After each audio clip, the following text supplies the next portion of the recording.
Right, we're going to get started. First of all, welcome to the November Together Women Rise webinar. Today, we're going to be talking with a very special guest, Annalee Abell, to talk about how young women in Kenya are breaking through the digital divide and unlocking opportunities with their for themselves and their communities through our grant. I'm Colleen Kill, and I'm a member of the Together Women Rise Board of Directors, and I will be your moderator tonight. Whether this is your first event or you join us frequently, we are delighted that you are here. I think we're going to have a wonderful session tonight with Asante Africa Foundation, and we're thrilled you're joining us. I just want to establish who we are. Together Women Rise is a very powerful community of women and allies dedicated to achieving gender equality. We learn about, we advocate for gender equality issues. We give grants to organizations that empower women and girls in low-income countries in the global South. We also build community. We forge very meaningful connections with each other and with women around the world. Our model is a collective giving model. We harness the power of all these women coming together and men. Every contribution is valued, and together we make a huge impact. If you're interested in joining, please visit our fantastic website, togetherwomenrise.org. There is so much information on there. I'm sure once you go on, you'll be delighted to be a part of us. So, 3 things before we get started. First of all, I ask that you all put yourself on mute while our speakers are presenting. Second of all, we're going to have a Q&A after. I'm going to ask Annalee a few questions, and then you have the opportunity in the chat function to ask some questions as well. So we will get to those as well. Finally, we have enabled the closed caption feature of Zoom. So if you click on the show captions toolbar, or if you, click on the toolbar and click on show captions in the language of your choice. So let's get to our program. So our monthly webinars really are our opportunity to learn about the challenges and the issues that women and girls are facing in the global South, as well as what our grants are doing. What is the important work that Together Women Rise community is funding? So to do that, we're going to start with just a short video that was provided by Asante Africa Foundation, and then I'm going to have a wonderful conversation with Annalee Abell. Wendy, the video.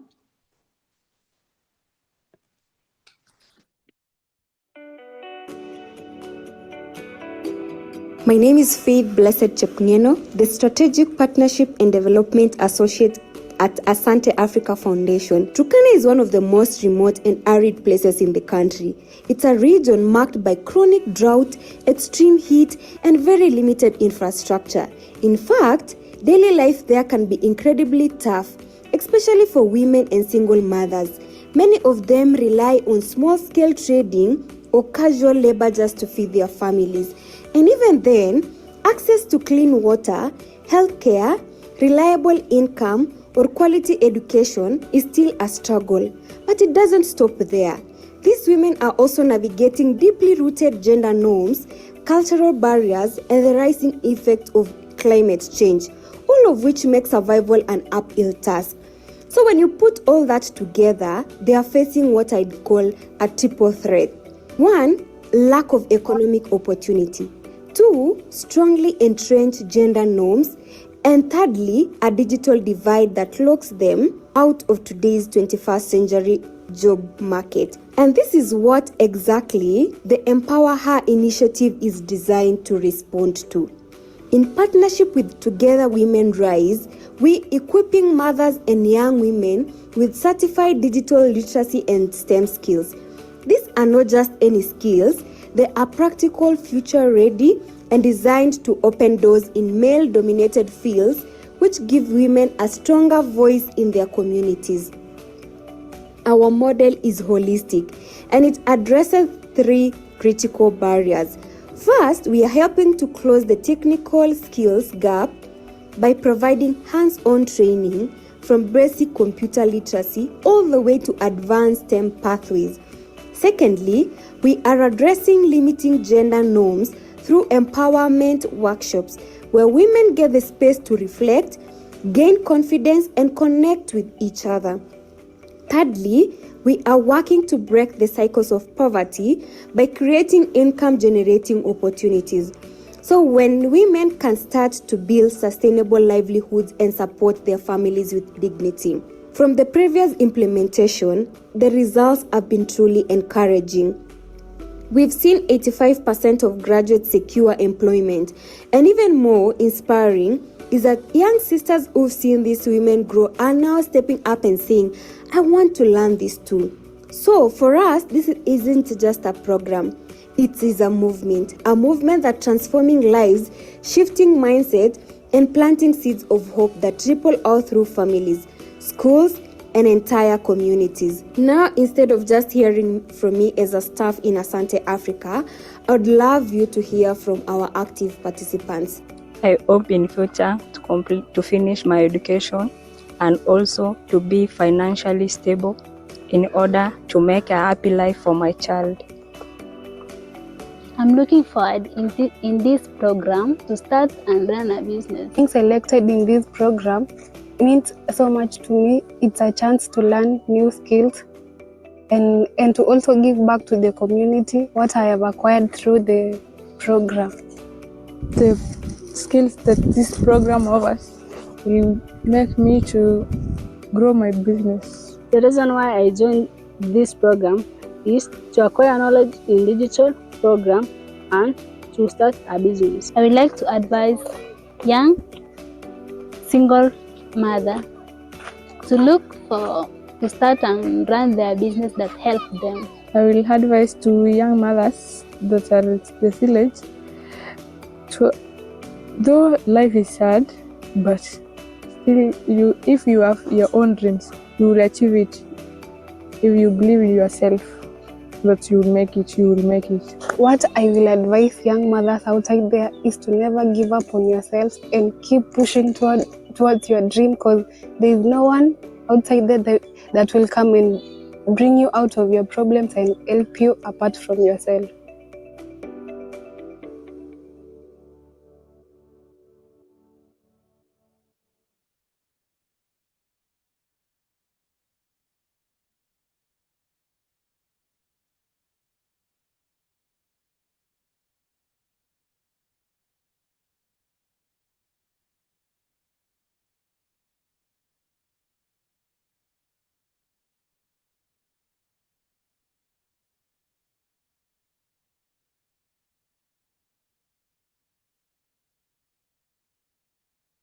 Thank you, Wendy.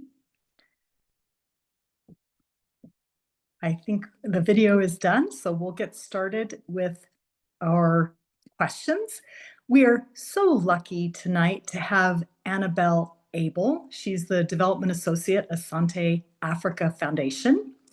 So Annalee has been working in Turkana County, Kenya for the past 5 years in the same counties where EmpowerHer program is funding, the program that RISE is funding.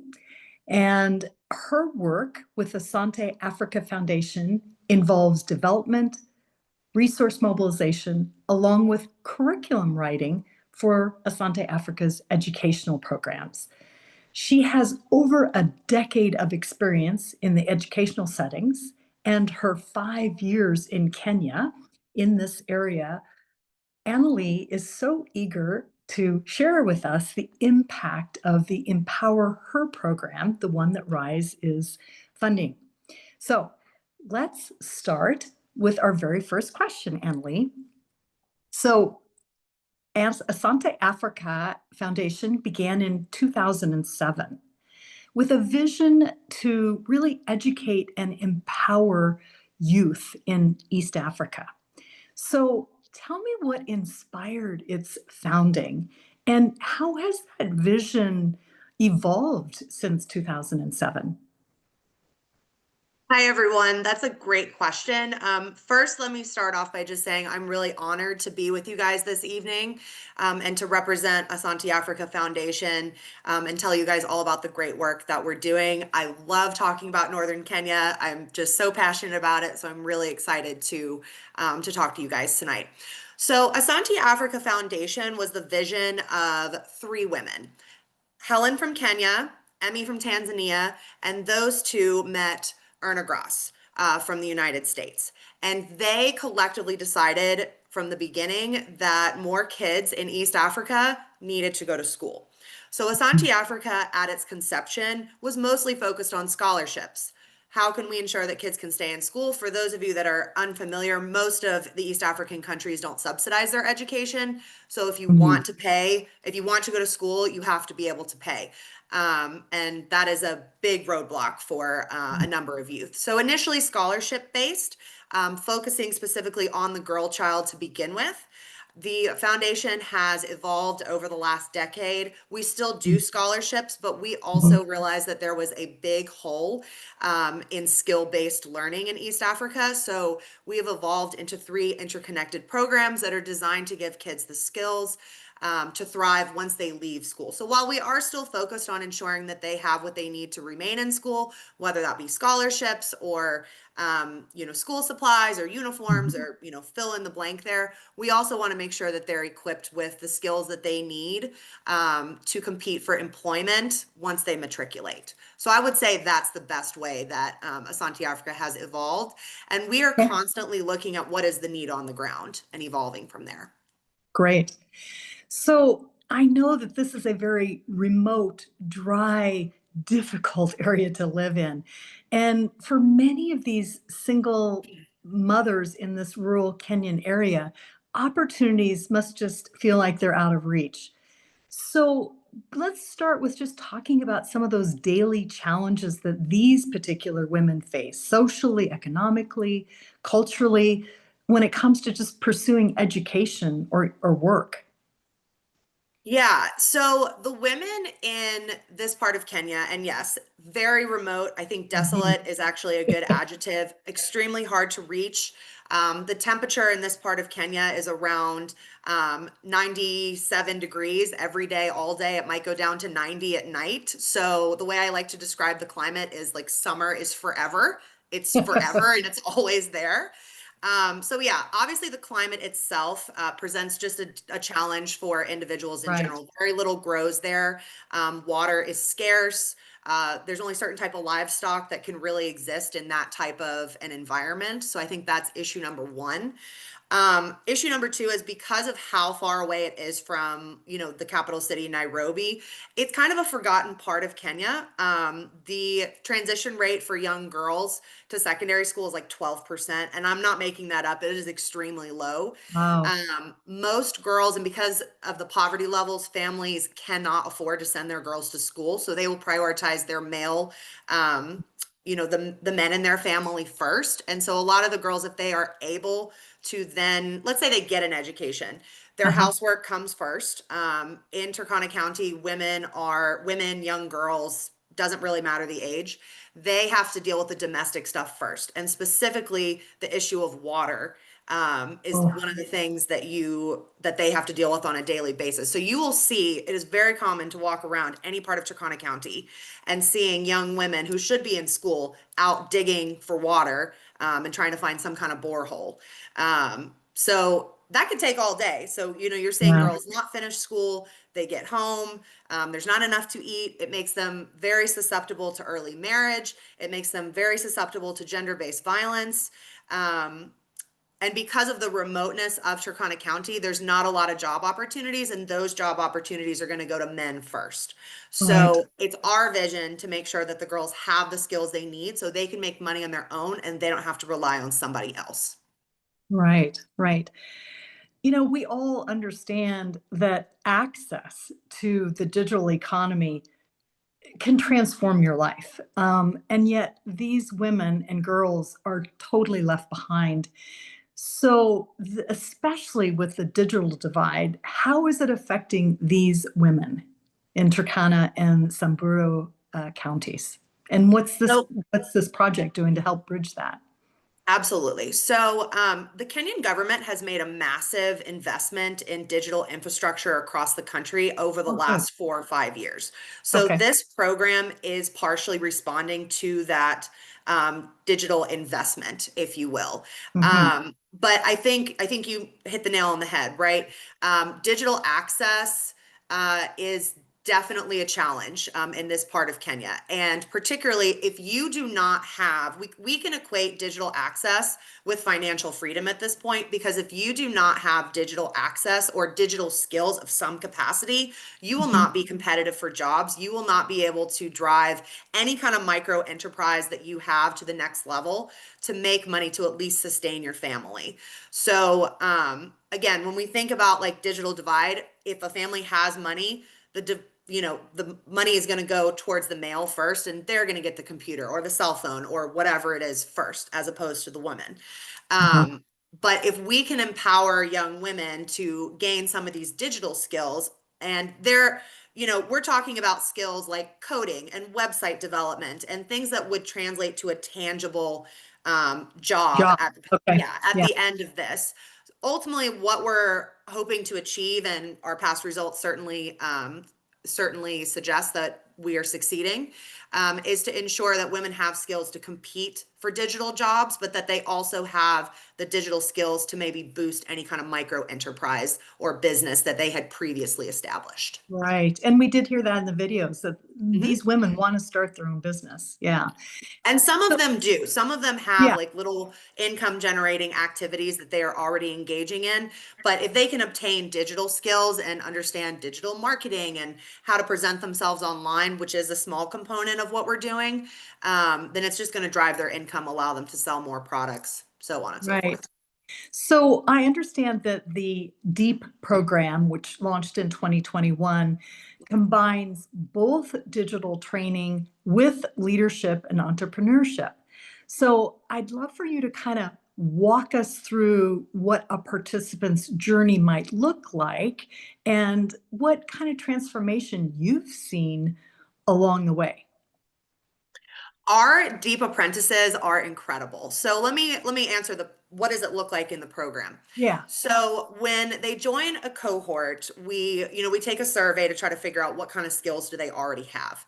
Okay. And that kind of bases initial curriculum. And then they go through basically a 15-month training, give or take. It's kind of Did you depends on say avail. 15 months? Yes, it's Okay. about 15 months. Yeah. Okay. Where they're engaging in partnership approved curriculum. We have partnerships with like Google and Cisco and Salesforce in order to train them effectively in the skills that they need. So they're learning how to code, they're learning how to set that website up, they're learning about the power of digital marketing, how to effectively use social media, to push products. So that's kind of, stage one. They're kind of sitting together as a cohort learning. Second phase, they are then deployed into their communities, and they are each in charge of maintaining themselves as kind of a digital technician, which by this point, they'll have obtained those skills. So think about like your own digital technicians, maybe at your workplace, that like help you guys with your laptops and how do I do this and how do I do that? They'll have those skills at that point. And then they're in charge of the digital integration of Asante Africa programming and digital programming at a school, if that makes sense. Oh, okay. Yeah. So when Asante Africa goes into new communities, we equip schools with digital devices, and then our deep apprentice teaches them how to use it, make sure that Okay. that it works correctly. So by doing that, they are not only like doing hands-on practice themselves of their technical skills, but they are also transferring their knowledge onto the school system, because the deep apprentices don't stay forever. They stay for a period of time and then they exit and go on once they finish the program. But the knowledge of how the computers work, how to integrate them into a classroom, how to use the technology that we have provided for them in an efficient way, that actually remains in the schools or within the community. which I think is a really Do powerful they get a concept. computer through the program? Yes, they do. Okay. Well, maybe some of them might have their own computer. I can't say like 100%, but we will definitely provide them with the technology that they need to complete the program at the level they need to complete it at. Okay. So, I mean, digital skills, I mean, I think we all appreciate that. It does more than just open job opportunities. It enhances someone's confidence and their independence. So, I want you to think about some of these women you've seen. What changes have you seen once they actually get these skills and start earning money? Transformational. Like, I know that sounds like kind of a cheesy word, but it is truly transformational. Young women in Kenya are taught to be quiet. They are quiet individuals. They are taught to be seen, not heard. And a lot of these women come from very dire circumstances. Some of them got pregnant very early. Some of them have already, been exchanged for dowry for a marriage. So these women have very trying backgrounds. And so they are not the most talkative and assertive individuals when they come to us. However, gaining the skills, proving to themselves that they can do it, and then being tasked with transferring a lot of that knowledge into the communities and the schools, that natural interaction, you will see a young woman who previously maybe not super outspoken becomes very confident in her ability to stand in front of a group of people and show what she knows effectively. And I think that confidence in general, you're planting that seed, right? Of, okay, I can do this. What else can I do? Right. And what we see them is all of a sudden going after dreams at a higher level, starting to earn their own income, applying for jobs that they would have never been competitive for previously, taking that micro enterprise to the next level in a way that they can now support themselves and their child. I think all of a sudden that same woman doesn't have to rely on a family to make choices for her. She now has that freedom to make choices for herself.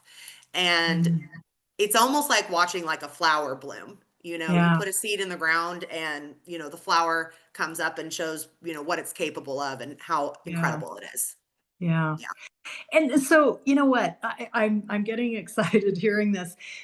Could you just share one story of like, I feel like you have a particular woman I in do. your brain that just captures the heart of this program and just reminds us why what we're doing is so important.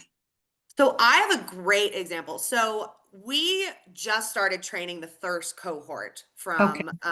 from this partnership with Together Women Rise. Yeah. So I'm And I gonna just want to say our grant gives 40 participants 40. the opportunity. Yep. So I just wanted to give that up front. Okay, so go ahead. Sorry. So and honestly, if it was not 3 a.m. in Kenya right now, one of them would be on this call right now telling you their story themselves. But I think the best example is a woman who just graduated from a cohort a couple of years ago. So she wasn't a part of this particular program, but she received the same experience that the young women right now are achieving. So her name is Rose, and she was working just as like kind of a basic janitor at the office where Asante Africa has its location. Okay. And when we were conceiving the STEM program, she just overheard us talking one day and was like, I would like to apply for that. And went through our program and went from earning like less than $100 a month in her capacity as a janitor to earning well over $300 a month. She's now writing educational curriculum online Oh, as a wow. function of of going through our program and learning skills that are applicable in a digital capacity. So she has tripled her income, which in Turkana County, oh, I'm sorry, no, Rose is actually in Samburu, but in that part of Kenya, that is transformational. I'm going to come back Yeah. to saying Yeah. that word Yeah. because Yeah. it is truly transformational for them. She's able to support herself now and her young child. Rose is also a single mother. Mhm. Yeah, it Yeah. sounds like there are a lot of single moms in this area. So, and There's a what lot. a lot. One of the things that I loved about this program is this whole pay it forward model, which means that I think every woman has to train, what, 3 more women in the community. So I'm so curious to hear about the ripple effect that it's had in the community. Yeah, so pay it forward is one of Asante Africa's founding values. Okay. And we really instill in our participants in any program. It's not just exclusive to the DEEP or the EmpowerHer program. It is a function of all of our programming, where we instill in the participants, they have an obligation to impact their community in a positive way. Because we don't have the funding to train every single person in Northern Kenya. Trust me, if we did, I would be there. Yeah. But we don't have that capacity currently, maybe in the future. So for us, we have found the way to make sustainability happen is through the pay it forward model. So yes, every participant is tasked with training at least 3 to 5 individuals. We always say 5 is that magic number, but it's probably closer to somewhere between 3 to 5 in some capacity of what they have learned. Now, I do want to point it out that because the digital technicians are training teachers and principals on the technology that actually remains in the school after Asante Africa has left, that ripple effect naturally happens because now the individual has left, but the knowledge, at least, of how to use some of this digital technology, that's a component that stays in the schools or the businesses and the communities, if that makes sense. But it deepens it also, I think the effect on the participant is also important because it deepens their own knowledge when you are teaching it to someone else. Absolutely. Yeah. No, It just makes it stick more. Exactly. Plus you learn skills in training other people. Yeah. You do. And you figure out how to do it more efficiently. I'm a teacher by trade. And trust me, I have gotten real good at commas. If anyone needs me to edit your papers, I got you, because that's what I do for a living, is teach kids in grammar in addition to working for Asante Africa. But you teach it and you will retain it at a much higher level. Yeah. One of the other things that I think is really unique about this program that we're involved in with RISE is that the communities themselves choose who participates in your program. And obviously that builds local ownership. I mean, that, it really does. But it's got to have changed the attitudes or shifted attitudes among the families, among the elders. I know it's a very patriarchal society, the men. So, what have you seen in the shifting of attitudes when these young mothers are succeeding and knowing digital technology and STEM skills? So it takes a lot of work on the ground, and Asante Africa does extensive work on the ground prior to implementation of any project. So while I am sitting here representing Asante Africa this evening, 99% of our staff is actually in East Africa, and our CEO is also East African. He's a Ugandan specifically. Okay. So it is really important to us that Asante Africa is African-led, African-driven, African implemented. So we do a lot of stakeholder engagement prior to implementation. We do a lot of explanations on the ground. What is this program? Why is it necessary? And how is it going to improve the life? How is it going to benefit the community? Maybe not just the individual, but how is it going to benefit the community? And that has helped quite a bit with family support, community support. I think it's also extremely relevant that those that are implementing come directly from the community. We recruit staff members from those areas that speak the local languages, that understand the culture. So it's not like, a bunch of Americans coming in and teaching the program. We have found community buy-in to be at a much higher level if it is owned by the individuals themselves. And I think that's one of the things that really makes our programming powerful, is that kind of local ownership with our staff. Are you seeing a little bit of shifting with the men and the elders when they're seeing these women learning and starting businesses? Yes, it takes time. It does. Oh, But once yeah. once they understand what the program is about and how it can financially assist the community, it does help with shifting perspectives on why women should be able to work and why it's important to invest in women in the first place. Okay, good. So as I said earlier, Together Women Rise is funding 40 digital apprentices through this project. From your perspective, what difference has this Rise partnership made right now to Asante Africa and for the community that you live in? We are so grateful for Rise's partnership with us, and believing in this project. I think this project is so responsive to what the needs are on the ground, particularly in northern Kenya. And I think for us, we appreciate your all's belief in these young women. We truly believe that everyone deserves the opportunity. And let me say that these women are so capable. They just need the opportunity. Yeah. And I think for us, it has allowed us to reach more individuals, which in turn is going to impact more communities as a result of the pay it forward approach that I mentioned previously. But it's allowing us to change more lives. And the more investment and the more success stories that we can get, and the more lives we can change, we can continue to scale this program in a way that is going to impact even more of the young women on the ground there. So we're just really thankful that Rise sees the potential in these young women and the belief in them. I will say that myself, I am personally so excited and so thankful for you all. Great. Thank you. Good. When you look at just the next generation of girls in Turkana and Samburu counties, what gives you the most hope? I think it's their resiliency.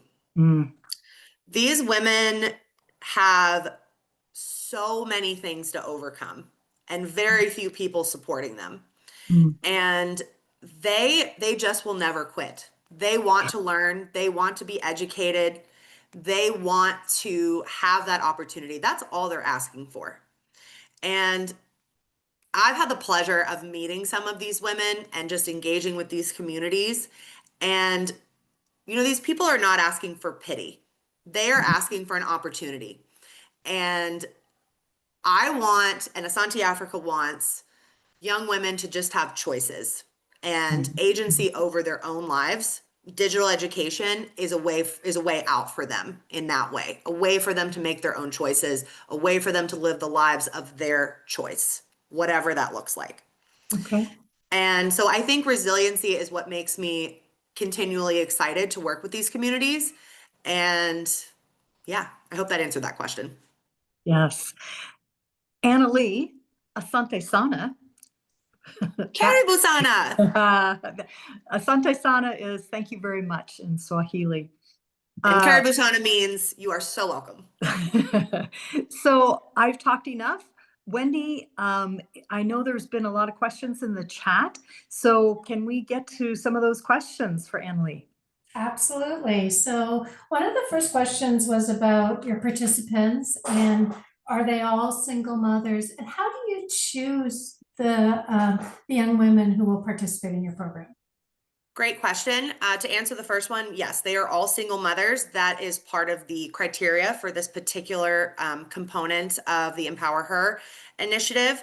We find them in a bunch of different ways. We did post just like a general advertisement on social media, on our website saying, hey, apply for this. We also have our staff post on their WhatsApp statuses, which is a way which if you all are not familiar with WhatsApp, it is used all over East Africa. Yeah. It is a common way to spread information. I even myself sent it out to a bunch of friends in Turkana and just said, please just put this on your status to like reach more people. But we may also find them just with community connections because we have been in Turkana and Samburu for some time. And so we do have district officials that we have relationships with. We have elder officials that we have relationships with. And so we put the word out that way as well. So the answer to that question is online and also word of mouth and also digitally. Great. Now, what about, as a question, is there consistent, affordable electricity to power all the digital devices? And I would add, what about internet connectivity? Literally, I had my Zoom and my internet freeze today. Does that happen a lot where you are? Lord, yes. So, yes, Turkana and Samburu both have inconsistent power grids. That is a consistent problem. Our devices, Asante Africa has the capacity to run on solar, and the sun is very prominent. So solar actually works reasonably well in that part. Additionally, Asante Africa uses a learning management system called Colibri, which is kind of like an intranet capacity. So all of the content that the deep apprentices are engaging in is actually preloaded onto like a cloud-based platform. So you need just a charged device. You actually don't need the internet in order to complete the program. And that's literally because we might go for days without any kind of internet capacity. There was one time I was on the ground here and the power went out for a week, and we're just all sitting around still engaging, with Colibri. But yeah, no, it's definitely a problem, but we have mitigated that problem through some innovation. Yeah, awesome. Wow. That makes perfect sense when I was thinking about, well, how are they connected? But I know. I was also reading how little internet service there is. 39% in Africa. It's one of the lowest in the world. So it's low. Yeah. Very low. So that's an important question. Thank you. Are you also introducing the young women and your apprentices to AI? Yes. So artificial intelligence is something that we are building in towards the end of the program. We're actually still developing some of that curriculum, but because of the time frame with it takes about 15 months to get through all of the curriculum, they will engage in AI towards the end of it. But yes, that is definitely something that is going to be part of the program moving forward. It is a massive shift in terms of how we engage with the internet. So yes, they will be introduced to artificial intelligence, how to use it. And yes. Yeah, that's amazing, because once again, even here, we're still trying to figure it all out, right? How to incorporate AI into what we do.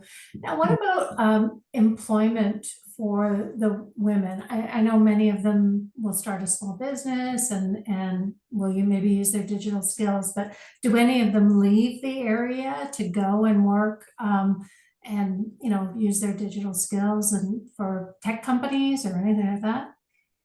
Yeah, so the way Asante Africa kind of operates, and this is true for all of our programming as well, we are hoping and working towards the idea of sort of preventing urban migration.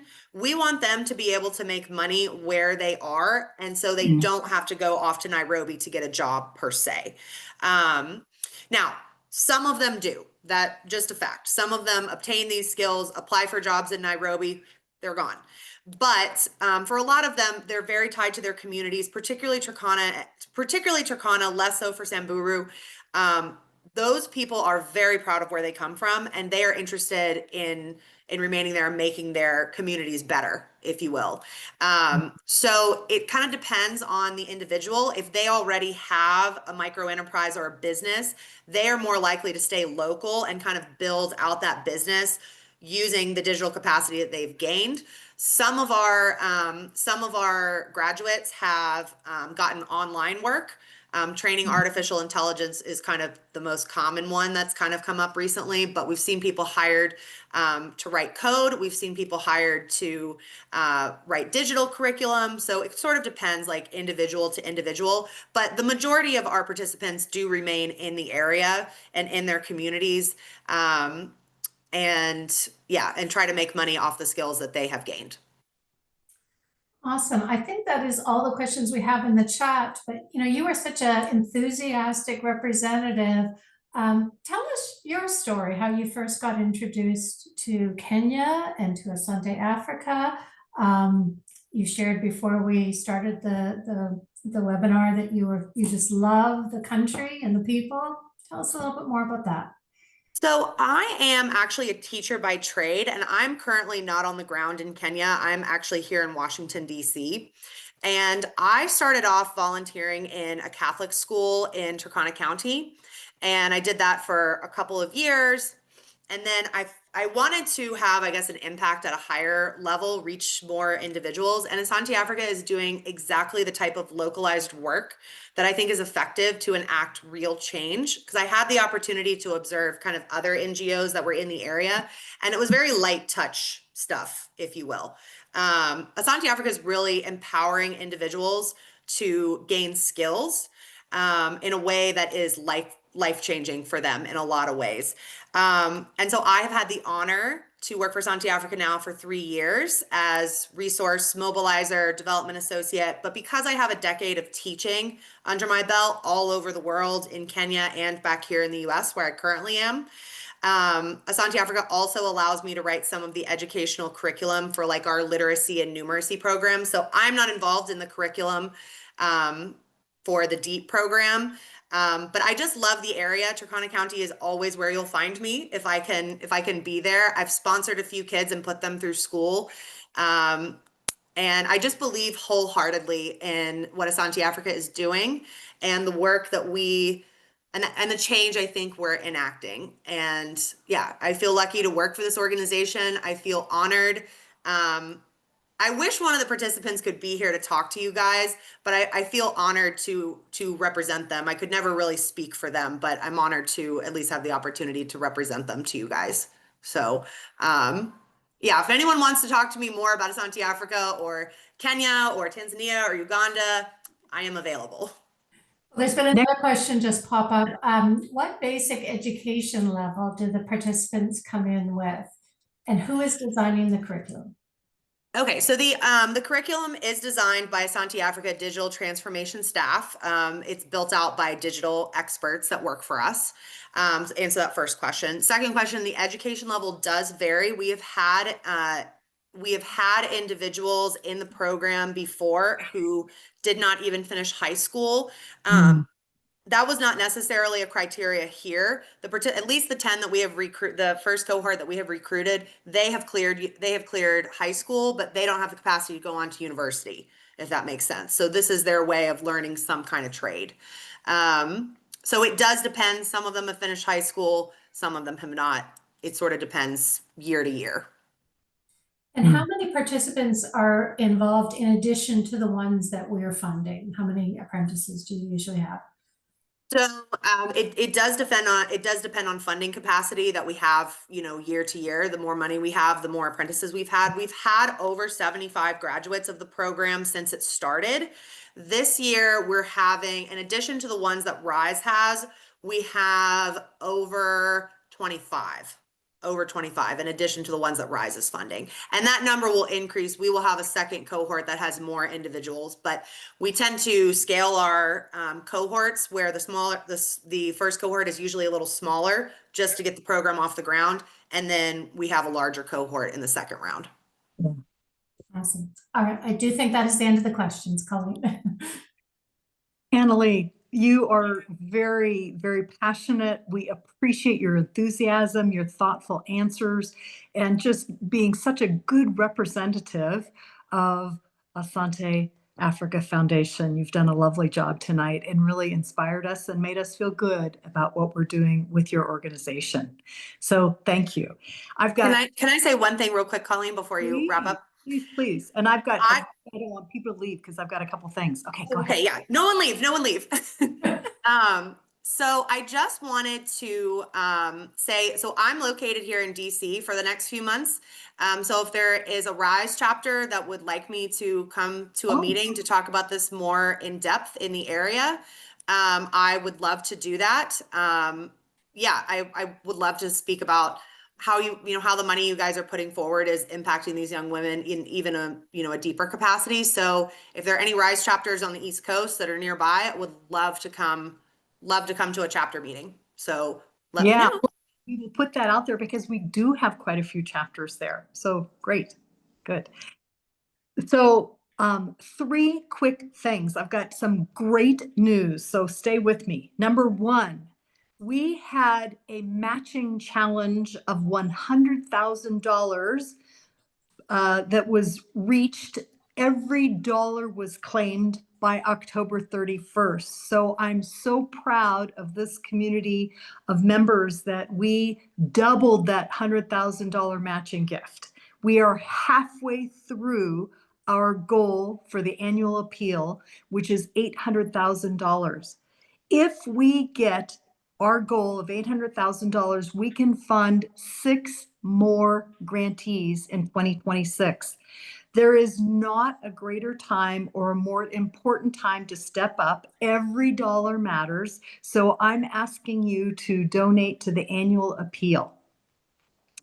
Number 2, Uganda. Our RISE trip to Uganda in June of 2026 filled up immediately, so fast that we've added 3 more spots. So I guarantee those will go quickly as well. So jump on our website, togetherwomenrise.org, go to the travel page and look at that trip. It's fabulous. And then the last bit of great news is that our advocacy group Results is meeting Tuesday, November 18th at 1 p.m. And what's very exciting is we have Dr. Arab Al-Samadi, who's going to be joining us virtually from Jordan. And she is phenomenal. And I think it's going to be a really wonderful advocacy group, November 18th, 1 p.m. Again, go to our website. I've had such a pleasure with you, Annalee. Thank you so much, Asante Africa Foundation. We're delighted to fund you. And I hope all of you have a great Thanksgiving. And December 4th is our next webinar for 2025, the Global Fund for Widows in Tanzania. So put that on your calendar. Thank you, everyone. Happy Thanksgiving. Thank you, everyone. Asante Sana.